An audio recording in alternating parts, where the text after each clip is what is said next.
Hi, Etwell. Welcome back to History for this week.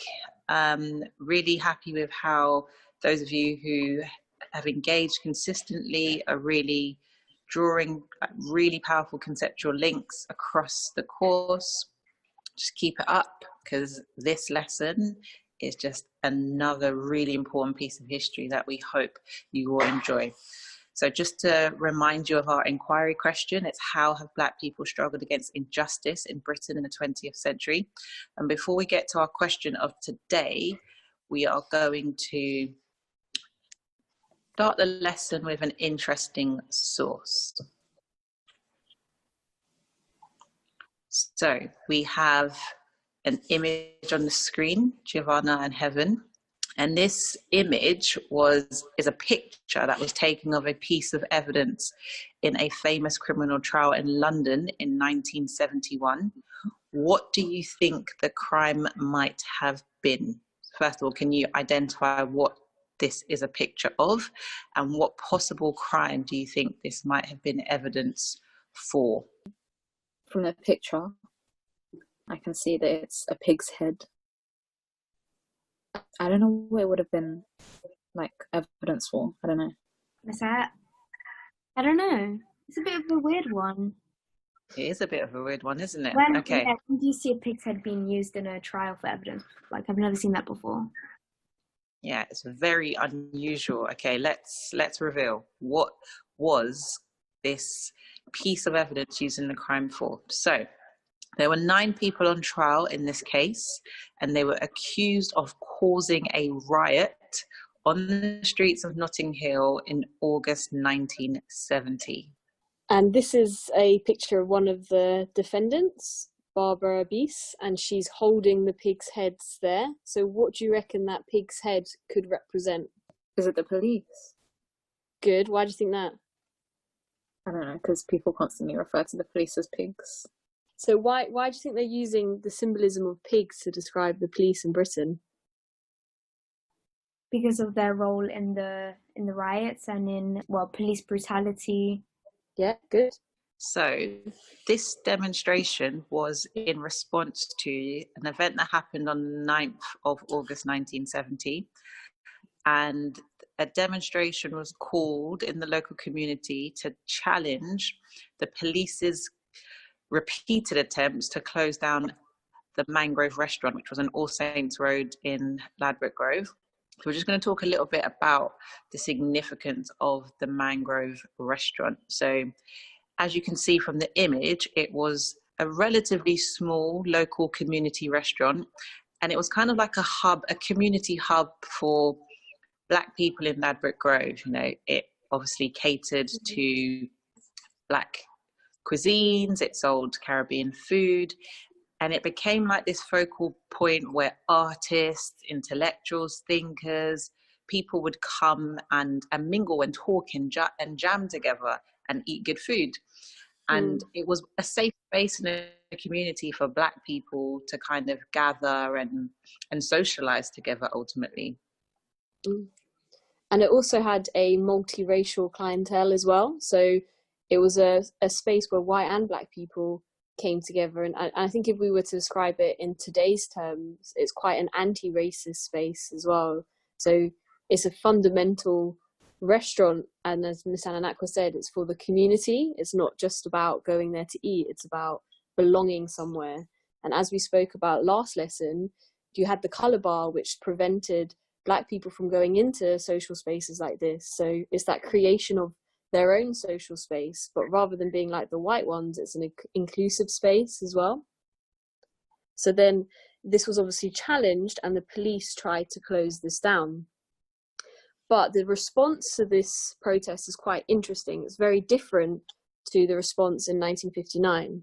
So the picture on the left is a protest in Whitehall after Kelso Cochrane is murdered in 1959. The picture on the right is a protest when they try to close down the Mangrove Restaurant. So what do you notice just instantly from the placards even? What's different about these two protests, and why might they be different? I mean, just looking at the placards, you can see that after Kelso's death, people were willing to move past this in the sense that like people were willing to forgive and like still trying to work together.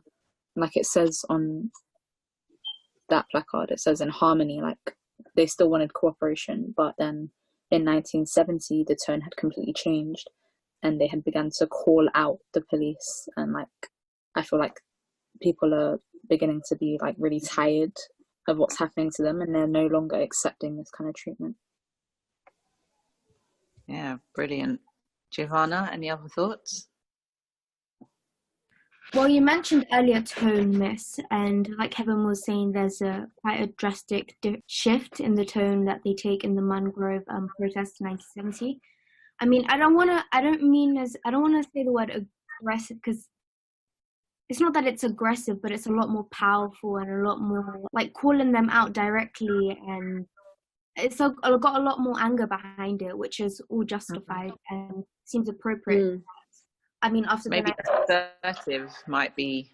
Yes, that's a good word. Yeah, because it shouldn't be aggressive, because that's just their justified anger and they're showing it out in this way.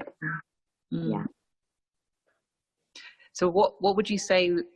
We've kind of identified what the difference is, but why would you say there has, you used the term this shift? Why do you think there has been this shift? What might have been happening with injustice and Black people in Britain in the 1960s?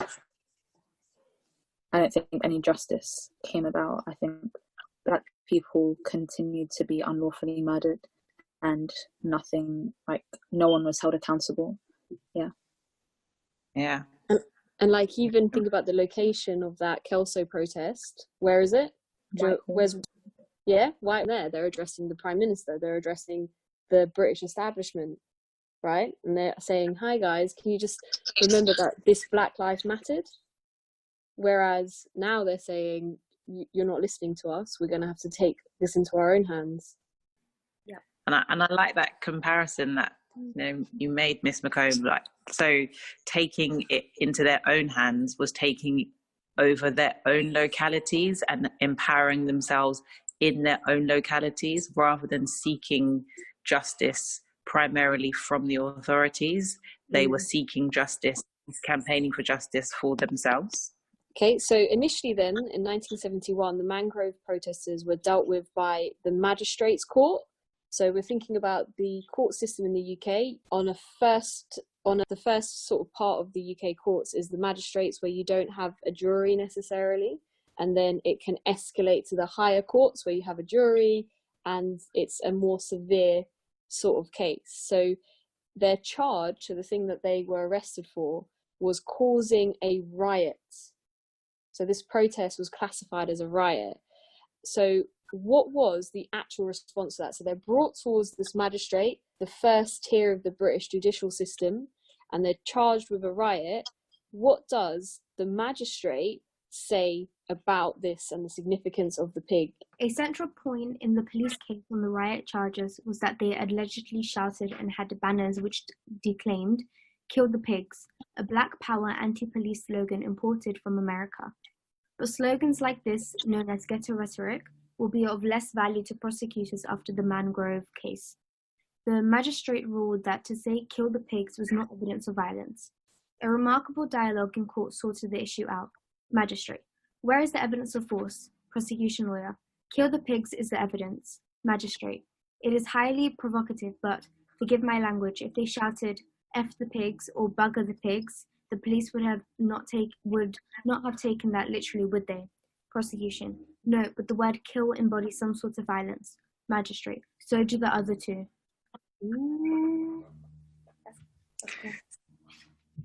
So essentially, what did the magistrate claim? That there wasn't any evidence to suggest that it was a riot or it was going to become a riot. Yeah. So, and what's the implication of that? So he's saying it's not a riot. So what's going to happen to the Mangrove 9? If the magistrate is refuting the police's evidence as being admissible, the people who the police are trying to prosecute, what should happen to them if the magistrate has thrown out the evidence against them? They should be freed, no? Yeah. They should Yeah, be they're free being because, acquitted. Sorry. but, go on. okay, let's move on. So the Okay, case. Go on, sorry. calm, okay. No, you go. So because there's no evidence that it's violent, and that's the only thing that they're being tried for, the case is dismissed. So essentially, the Mangrove Nine, according to the British judicial system, to the judges, to justice, the Mangrove Nine have been acquitted. The case has been dismissed. Justice? That's right, yeah? So, how far was this case, the Mangrove case, a story of injustice? So what happens next? So they've been through the courts and the case is dismissed. Go on, Miss. Of course, the story doesn't end there. That's just the beginning. So although the magistrate dismissed the actual Mangrove case, the government director of public prosecutors actually overrules the magistrate decision, and just even having a think about how significant that is. And then he sends the case to the Central Criminal Court, which is the Old Bailey. And so instead of having everyone there, they actually select 9 people to sort of run for trial, to go through the trial, and it begins in 1971, and the trial lasts about 10 weeks. And this is quite significant because most trials don't last this long. So it's quite interesting that it lasts this long, and you have, someone as high up as the director of public prosecutions actually saying that what happened in the magistrate was unlawful and that it should be retried. So just keeping all that in mind, why might the government have actually been determined to prosecute the Mangrove Nine after this? And I think that's the key thing. This is the government prosecuting them. So they've been through the first stage of the judicial system, and now the government is saying they're unhappy with this case being dismissed. Why do you think? Did you say that if they did prosecute the Mangrove Nine and they were sentenced, this would have created like a precedent for other times that protesters would try to protest against the police and protest against police brutality and the government? And so if the government were able to prosecute them, then they would have shown the people that they're still in power and they're still the most powerful and they can essentially do whatever they want. And so it's kind of, it could kind of act as a deterrent to future protests, you could say. Brilliant. Yeah, definitely. So if we think about, the police's initial evidence that was used in the trial, their issue had to do with the rhetoric of the protesters, what they actually said. And I think the fact that the police wanted to use that and the prosecution team used that as evidence just shows you the power of words and the power of rhetoric. So you've got 2 images that were taken from the demonstrations. Can you see any symbols, any signs or any ideas that the government might have been scared of? In the top picture is the guy holding a Black Panther flag.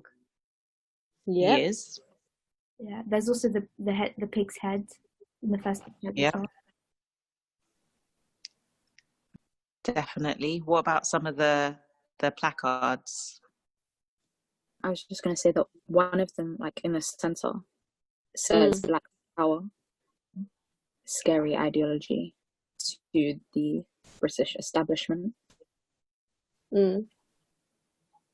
Yeah, so even that notion of Black Power really, and the symbol of the Black Panther was really seen as a threat to the status quo and to the British establishment. Actually, you started to talk about that a little bit. Why is that so scary, Heaven, this idea of Black Power and the Black Panthers? Because it feeds into the fear, or it feeds into Black Peril, which we spoke about in the last lesson, and it feeds into the idea that Black people are going to take over and claim their land and do what they want with white people, and they're just becoming this real force to be reckoned with. They're no longer okay, I don't want to say they're no longer being complicit because that's rude, but it's becoming a lot more difficult to control them. Yeah, definitely. I think the assertiveness and the direct challenge to the white authorities definitely induce fear. And that, you know, we've looked at the concept of Black power in our kind of studies of American history and the American freedom struggle. And it was almost like we talk about, you know, the concept of the Black Atlantic, that the experience of being Black in Britain is very similar to the oppressive experience of being Black in America. And there is this kind of transnational racial solidarity between Black Americans and African Americans. And so this symbol, as you know, potent and as powerful as it was in America, the ideology of Black power, which we know is not what the white authorities fear it is, as in Black peril, but that ideology of local empowerment and Black self-determination was also very powerful and pertinent for Black people in Britain. And the correlation is actually literally direct. So if we go on to the next aspect. I think Giovanna wants to say something. No, I was just going to say that it links back to Stokely Carmichael, which you put up there, but also with Steve Biko in South Africa. Because in the 1970s is when he really begins being that image of Black power and Black pride and Black consciousness, and how that changed the struggle in South Africa. And I guess that will probably have the same effect in Britain. Mm-hmm.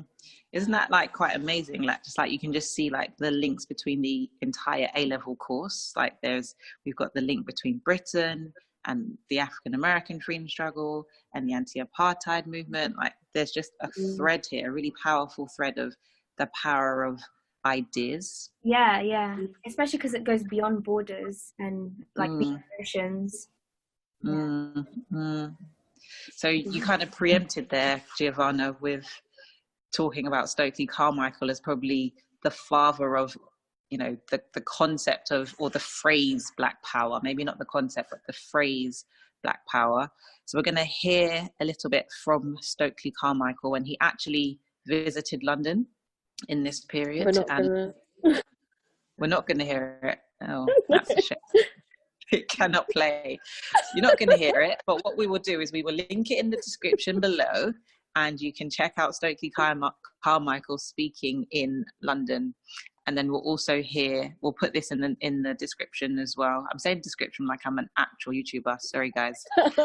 I'm just Huey Newton of the Black Panthers, and how, you know, the concept of Black power is embodied in the Black Panther movement and Black Panther activists, of which Huey Newton was one of the founders of that organization. But you all should pretty much be quite familiar with both of those names. We've complained to the police about the police and nothing's been done.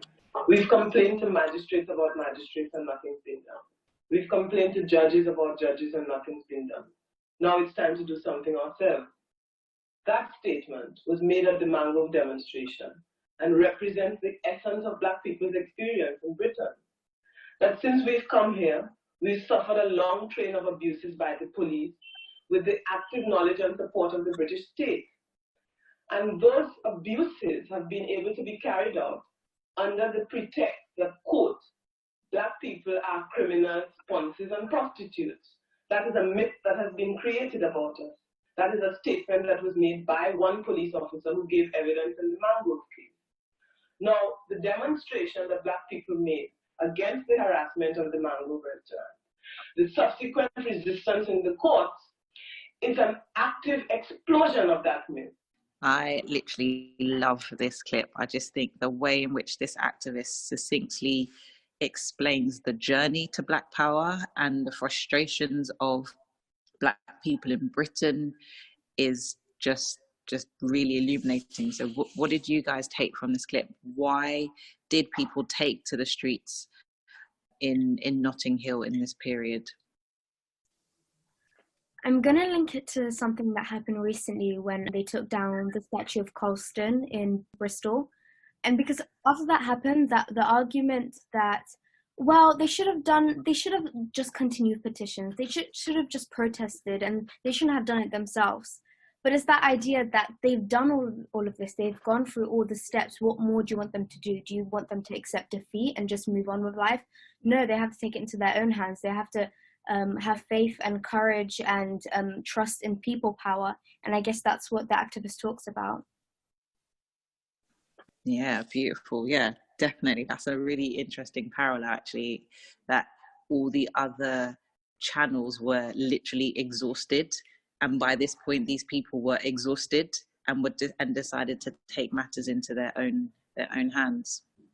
So this man here is Frank Critchlow. He was the owner of the Mangrove Restaurant and just a really key community activist in the Ladbroke Grove area. So he was probably one of the most famous people from this Mangrove 9 protests. And he's talking a little bit here. The audio's a bit bad, so apologies, but he's kind of giving his perspective about what had happened and his view on it. The demonstration was on a Sunday, and on the Monday there was a headline in the Evening Standard. Morgan was the Home Secretary at the time, and he was calling for an inquiry into Black power in this country, how they've been funded, and what it's all about. And because of that headline, 9 of us got arrested and charged with very serious charges.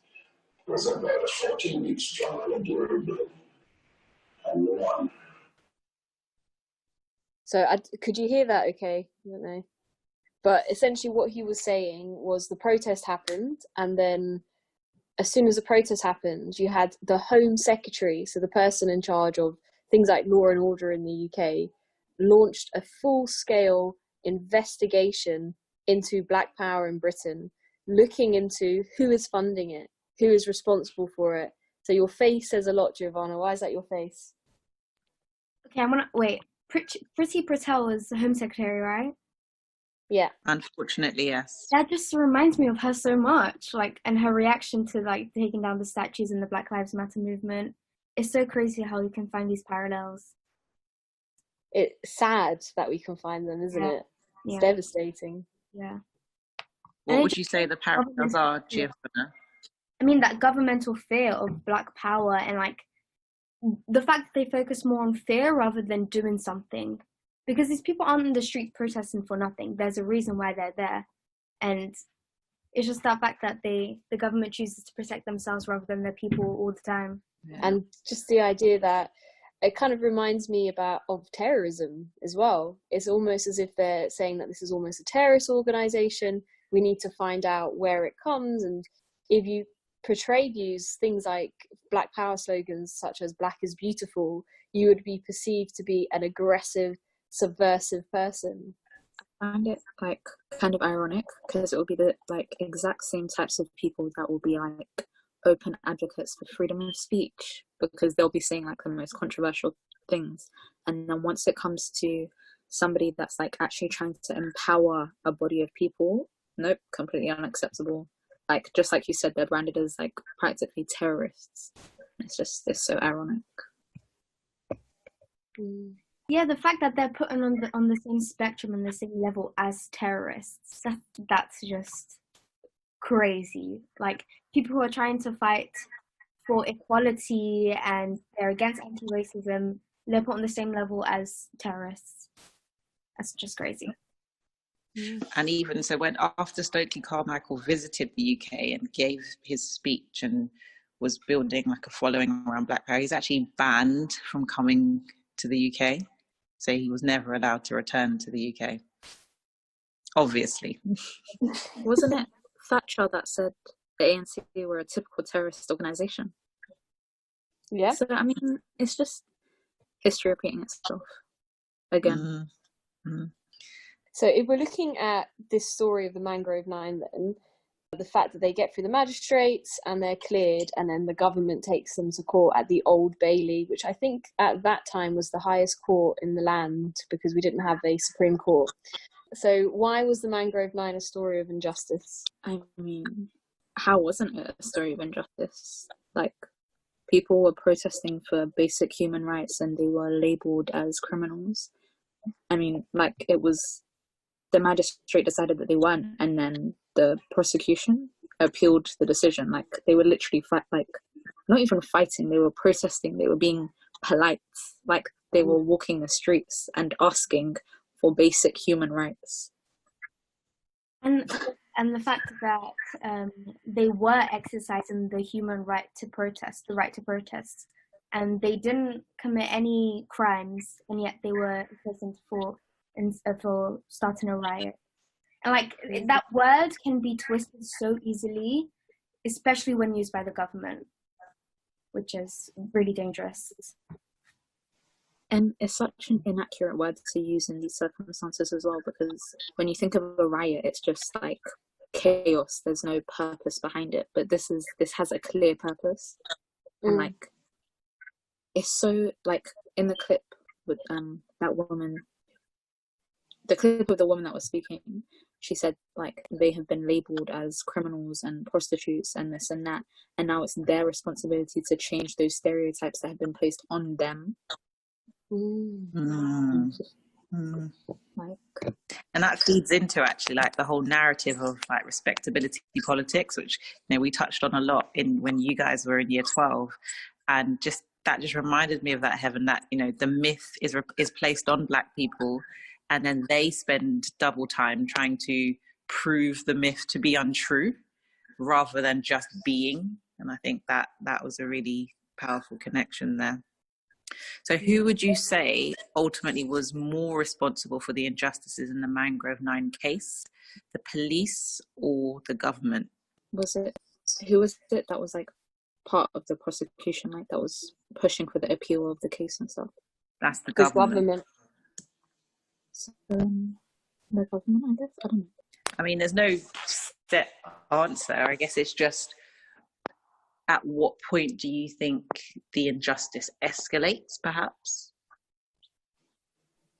I think it is clearly the government, because it's the government who see that the evidence that the police collected was inadequate and that it gets acquitted.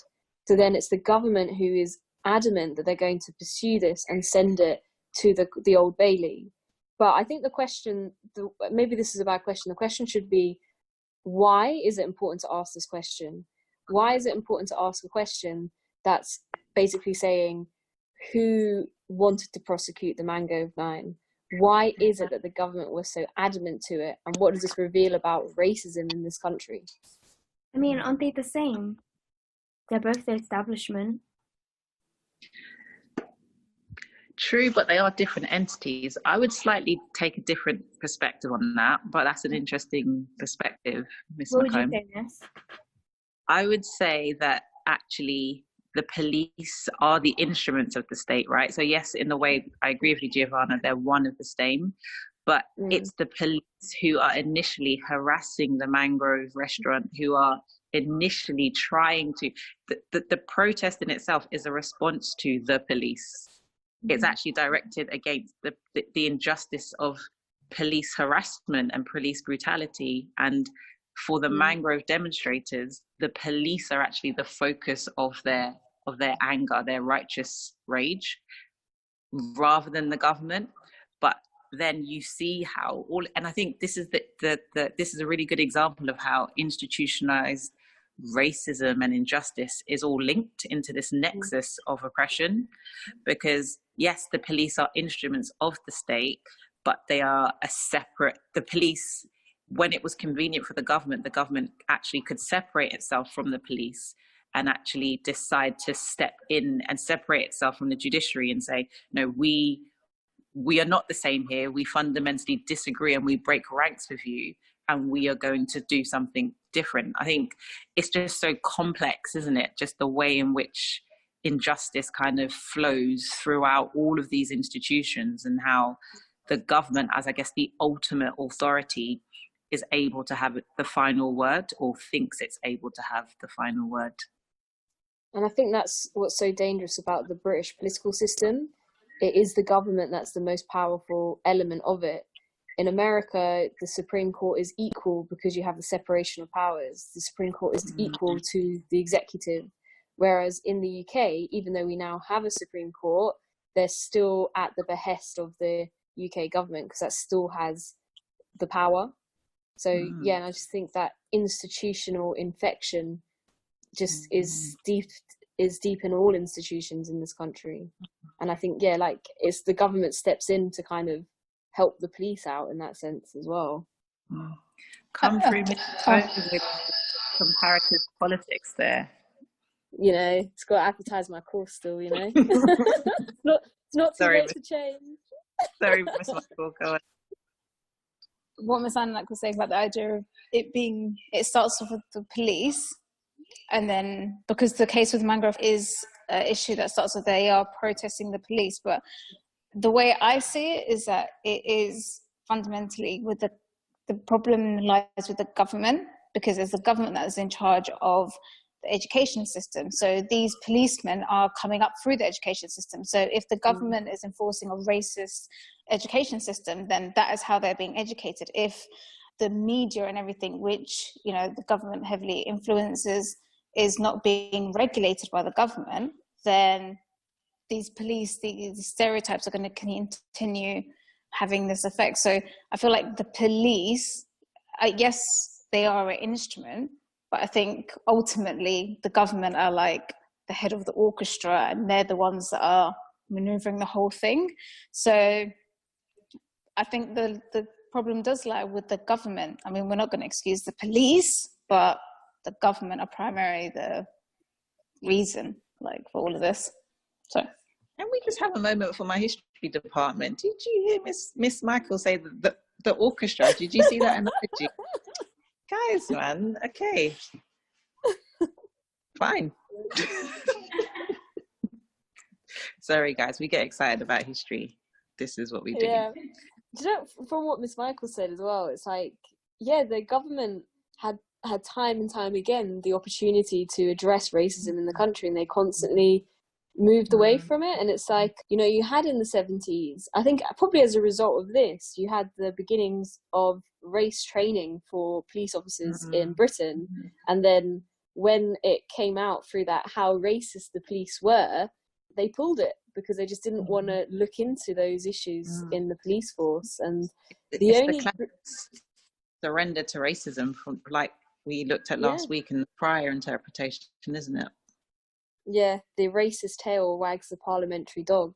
And then that just continues to this day. And I guess just the government, if we use that orchestra analogy from Professor Michael, it's that idea of the government setting the tone and the culture, and, you know, literally being able to set the tone of the symphony of racism, and the power to also change the track if it wanted to, which it didn't.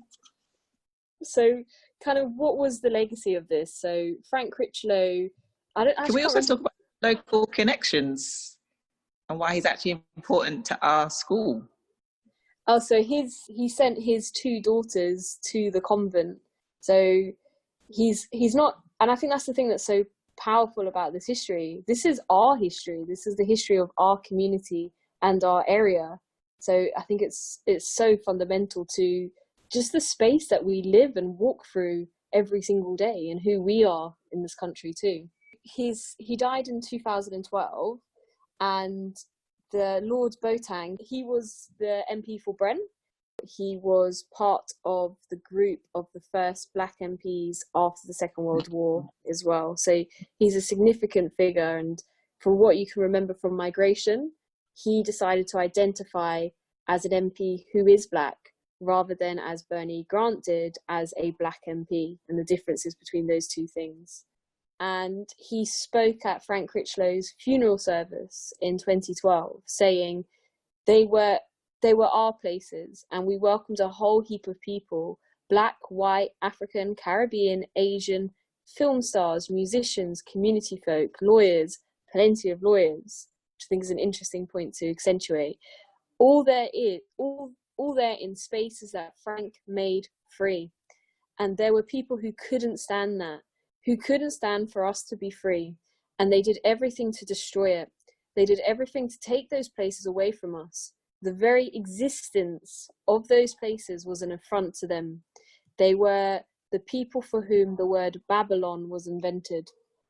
I've got a question. Could you guys explain the last sentence that he says the word Babylon was invented for? So Babylon is, I guess, like in Black culture, is the place of Black oppression, basically. So people will talk about Babylon as like the site where Black people are oppressed. Like Babylon is the hell for Black people almost, which is basically Britain in that context.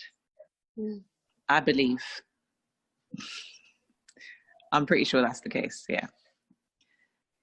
So what we haven't actually done is told you what the outcome of the government prosecution of the Mangrove case was. And we're going to leave that on a cliffhanger because you're going to find out in your reading, and you're going to find out what the conclusion of the Mangrove is. Would you want to speculate on what you might think would have happened in that 10-week trial? I feel like they will be prosecuted. Maybe that's just me being pessimistic, but 1970, I feel like they probably would be prosecuted. I feel like the government would find some loophole somewhere to make an example of them. Well, you'll find out. So we'll put a clip in the description below. No, I mean in the assignment, and there are going to be three sources that we want, three primary sources that we want you to analyze around this Mangrove case, and there are some questions on that sheet that will also be on the assignment.